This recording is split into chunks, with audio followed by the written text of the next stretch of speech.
Halo teman-teman, gimana kabar kalian? Semoga kita semua sehat selalu dan jaga kesehatan ya kalian semua. Untuk support channel ini dengan cara like, comment, subscribe, dan share video ini.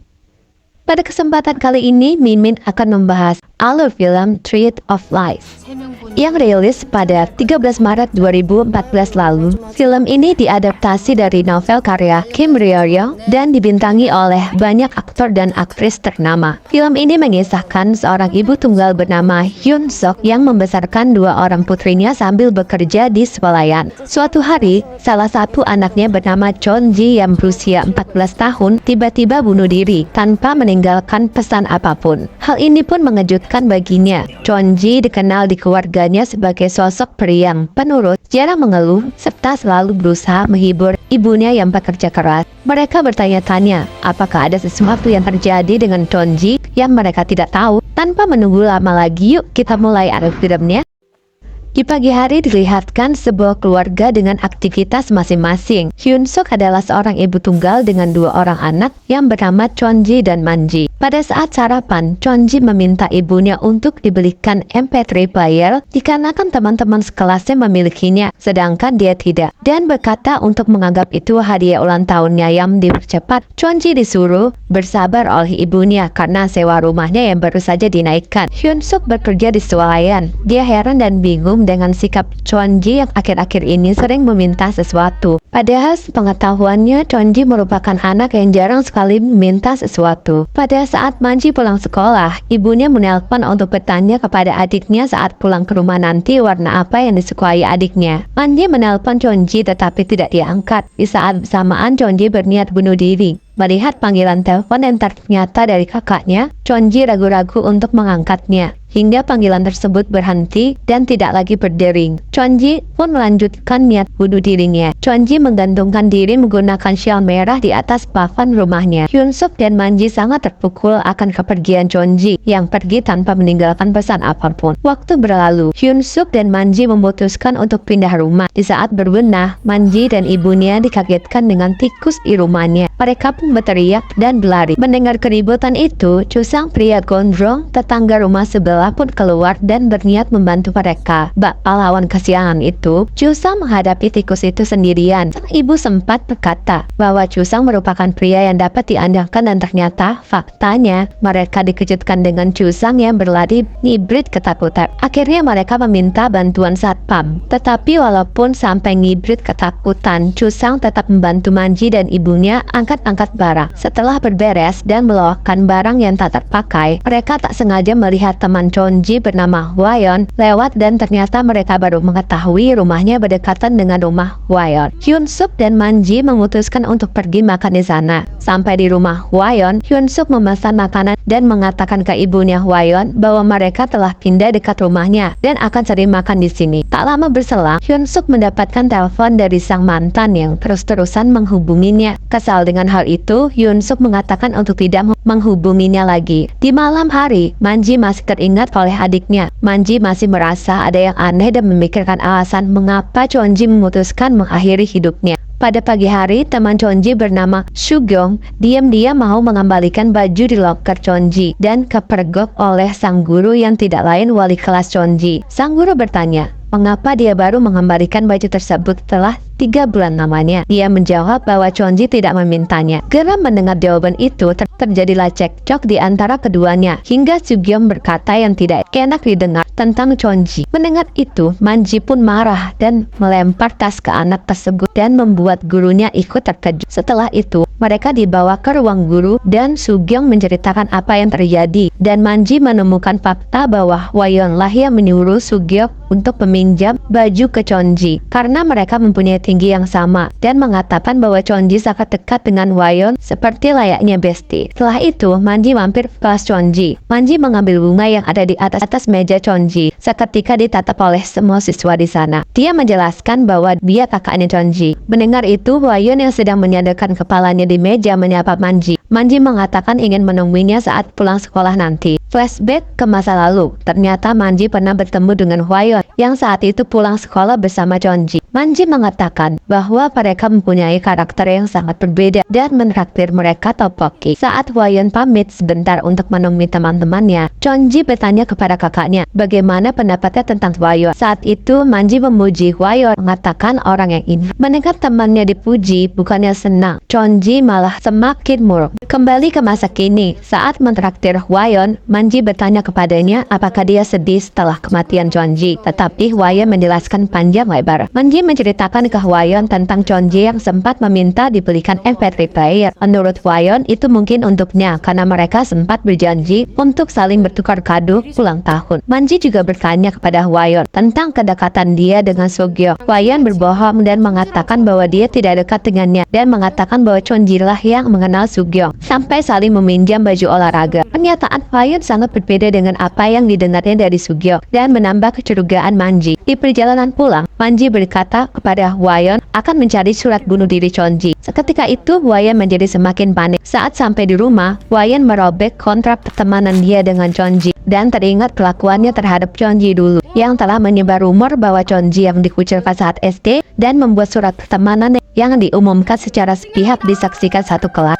Saat makan siang, Hyunsuk masih sedih dan menangis akan kepergian Chonji. Di sekolah, Hwayeon dipanggil ke kantor guru dan menyuruhnya untuk mengembalikan barang-barang Chonji. Sebelumnya, Hwayeon diam-diam ke kelas menyembunyikan buku catatannya berkaitan dengannya. Sesampai di rumah Chonji, Hwayeon menyerahkan barang-barang Chonji dan mengatakan kepada Manji bahwa dia memang dekat dengan Chonji seperti bestie dan menjelek-jelekan Chonji. Seolah-olah Chonji mempunyai sifat yang jelek sehingga hanya dia yang mau berteman dengannya, dan berkata kepada Manji untuk tidak menemuinya lagi karena dia tidak tahu apa-apa perihal kematian Chonji. Di swalayan terlihat Manhoya menemui Hyunsuk kembali, memintanya untuk menemuinya di luar swalayan dan mengancamnya jika tidak menemuinya, dia akan datang setiap hari ke tempat kerjanya. Di luar, Manho memohon ke Hyunsuk untuk balikan dengannya dan hampir dipukuli. Untung saja ada Chusang yang menolongnya walaupun digebukin oleh Minho. Keesokan hari di sekolah, kabar bahwa Hwayeon lah yang menyebabkan kematian Chonji telah tersebar. Semua murid jadi membicarakannya. Saat kelas, Mira teman sebangkunya mengatakan bahwa Hwayeon lah yang menyebarkan bahwa ayah Chonji bunuh diri. Padahal sebenarnya ayah Chonji meninggal karena kecelakaan, dan memukul kepala Hwayeon karena kesal. Karena selama Chonji hidup, dia telah menyiksa Chonji dengan mengucilkannya dan berpura-pura menjadi teman baiknya. Hwayeon marah dan mengatakan pada semua teman sekelasnya terlibat juga atas kematian Chonji, seperti di hari ulang tahunnya saat itu. Pada saat ulang tahun, Hwayeon berkata bahwa dia mengundang Chonji karena kasihan dan menyebarkan rumor ke teman-temannya bahwa ayahnya Chonji mati bunuh diri. Chonji datang terlambat. Ternyata Hwayeon sengaja mengundang Chonji dengan jam yang berbeda dan hanya diberi semangkok jjajangmyeon. Di saat Chonji makan, Hwayeon dan teman-temannya sedang menggunjingnya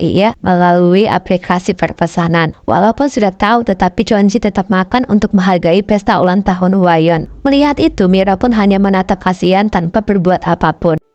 Mira merupakan adik dari teman Manji bernama Miran. Di rumah, Mira sedang membicarakan Chonji. Mira kesal kepada Chonji karena terlalu naif, tidak membalas atas perlakuan buruk Hwayeon. Mendengar itu, Miran pun marah karena Mira juga tidak mau berteman dengan Chonji, serta diam saja saat Hwayeon membuli Chonji. Tak lama berselang, Manho pun pulang ke rumah. Ternyata ia adalah ayah dari Miran dan Mira. Mereka sangat membenci ayahnya karena sikap buruknya terhadap mendiang ibunya, dan sampai sekarang pun tidak pernah berubah. Pagi hari di swalayan, Hyunsuk bertemu dengan anak dari korban kekerasan. Melihat anak itu mengingatkannya terhadap mendiang Chonji anaknya. Hyunsuk berpesan kepada anak itu agar mau memberitahu orang tuanya. Di sekolah, Miran mengajak Manji untuk makan malam di rumah karena ada hal penting tentang ibu Manji dengan ayahnya. Sesampainya di rumah, Miran mengatakan bahwa ayahnya pernah berpacaran dengan ibunya. Ternyata Manji tidak kaget setelah mendengarnya. Manji mengatakan bahwa ibunya tidak tahu mengenai ibu Miran dan telah membohongi ibunya bahwa istrinya sudah lama meninggal. Manji pun mengatakan bahwa Chonji juga telah mengetahuinya. Mendengar itu, Mira pun kaget dan terbatuk. Melihat itu, Manji pun menaruh curiga. Manji sedih melihat perlakuan Miran yang begitu perhatian terhadap adiknya, serta membuatnya semakin bersalah. Di malam hari, Manji teringat tentang perkataan Chonji. Ternyata Chonji pernah menceritakan kisahnya yang dibully dengan dalih bahwa itu merupakan cerita temannya bernama Misu.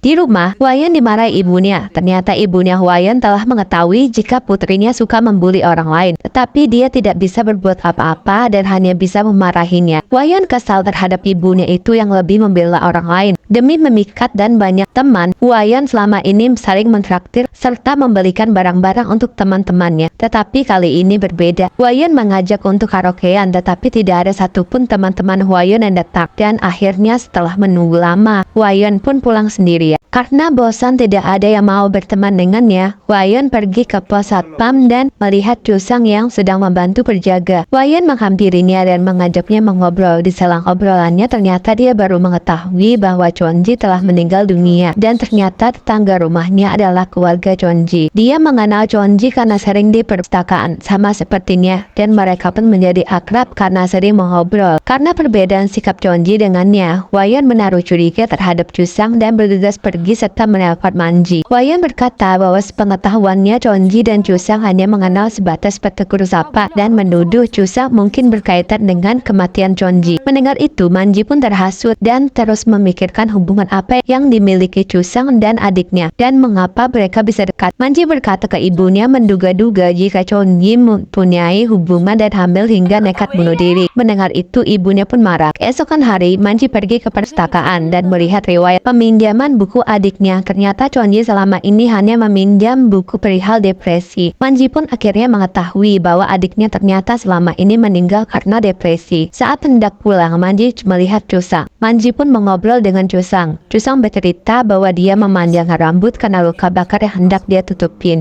dan mengatakan bahwa ia sering mengobrol dengan Chonji. Chonji tidak suka pergi ke sekolah. Ia ke sekolah hanya untuk nilai yang bagus agar orang percaya dengan perkataannya. Manji sedih dan bingung kenapa orang lain lebih tahu perasaan Chonji sebenarnya daripada keluarganya sendiri. Chusang mengatakan bahwa ada saatnya seseorang ingin mencurahkan isi hati kepada orang asing. Karena jika orang asing tidak perlu menjaga rahasianya. Besoknya Manji datang ke swalayan untuk menemui ibunya. Dia membawakan minuman berenergi untuk perbaikan dengan ibunya dikarenakan perdebatannya saat sarapan tadi. Manji merasa kasihan melihat ibunya yang kelelahan bekerja. Di rumah Chusang didatangi oleh pegawai rumah makan Hwayeon yang mengatakan sering kehilangan mangkok. Hanya itu, ternyata juga ada rumor bahwa mereka menggunakan daging hewan mati untuk usaha mereka. Saat istirahat bekerja, Hyunsuk sedang merajut. Saat benangnya habis, Hyunsuk menemukan gulungan kertas. Ia langsung membuka gulungan tersebut dan langsung menangis karena di dalam surat tersebut dari Chonji. Ia sedih teringat tentang sikapnya dulu yang tidak perhatian terhadap Chonji. Bahkan saat Chonji mengeluh perutnya sakit dan izin tidak bersekolah dulu, tetapi ia tetap menyuruhnya pergi. Guru les Chonji juga pernah memberitahu jika Hwayeon sering membuli Chonji. Tetapi saat Hyunsuk bertemu dengan orang tua Hwayeon, responnya malah tidak baik. Di rumah, Hyunsuk menyuruh Manji untuk membaca surat Chonji dari gulungan benang yang diberikan Chonji ke Manji, yang baru saja Hyunsuk temukan. Manji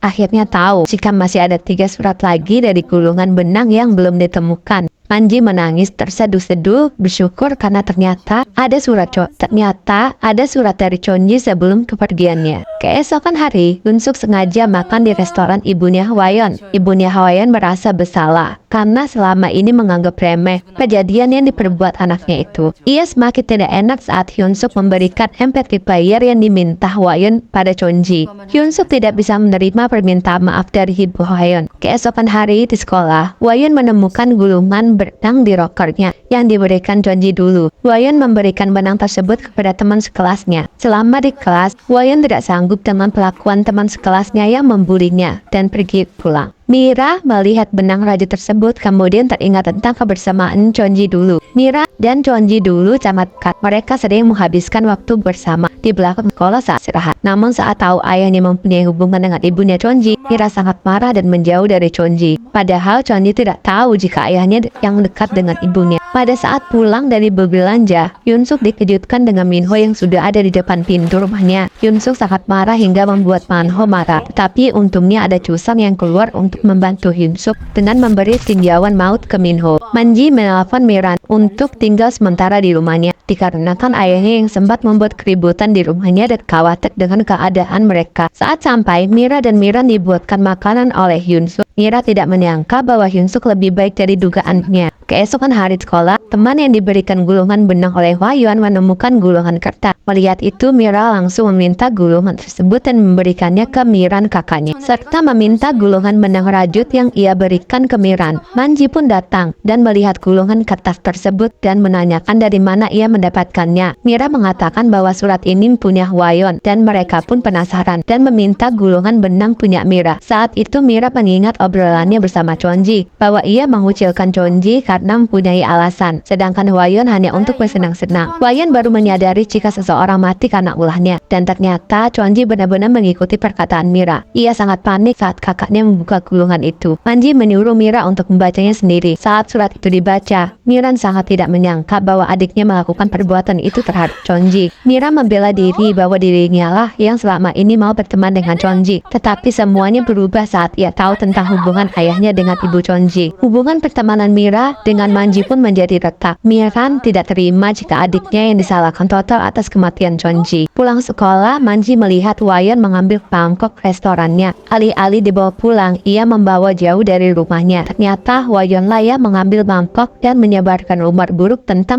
restoran keluarganya itu. Manji yang dari tadi membututi sangat marah melihat hal ini. Hwa-yeon berpikir dengan melakukan hal itu restoran keluarganya akan bangkrut dan segera pindah dari sana, karena ia sangat tertekan dengan insiden Chonji yang membuat dia dikucilkan. Manji pun pergi meninggalkan Hwa-yeon sendiri, namun ia kembali lagi menemui Hwa-yeon dan mengajak pulang bersama. Manji memberikan surat Chonji untuk Hwa-yeon. Manji berpesan untuk tidak mengulangi perbuatannya lagi, dan Manji pun mengatakan akan terus mengawasi Hwa-yeon agar ia tidak menyerah. Hyun-suk pergi ke sekolahan. Dia duduk di kursi anaknya dan membaca kembali surat dari anaknya itu. Meski sudah tiada, Chonji berharap ibunya terus menjalani hidupnya dengan baik. Di saat perjalanan pulang, Manji bermimpi Manji dengan ibunya pulang tepat sebelum Chonji bunuh diri. Mereka sangat bahagia dan berpelukan bersama. Di perjalanan pulang ke rumah, Hyun-suk melihat Manji yang sedang menunggunya untuk bisa pulang bersama. Hubungan mereka menjadi semakin dekat. Meski rasa kehilangan masih membekas, namun mereka harus bisa merelakan kepergian Chonji. Di akhir cerita, ternyata gulungan terakhir berada di perpustakaan. Di surat terakhir, Chonji berharap orang-orang yang ditinggalkan telah berhasil melalui semua ini. Cerita pun berakhir. Terima kasih sudah mampir ke channel ini, dan jangan lupa terus dukung channel ini dengan cara like, comment, and share ke sosial media yang kalian punya. Akhir kata, saya undur diri. Sampai jumpa. Semoga hari-hari kalian penuh dengan cinta.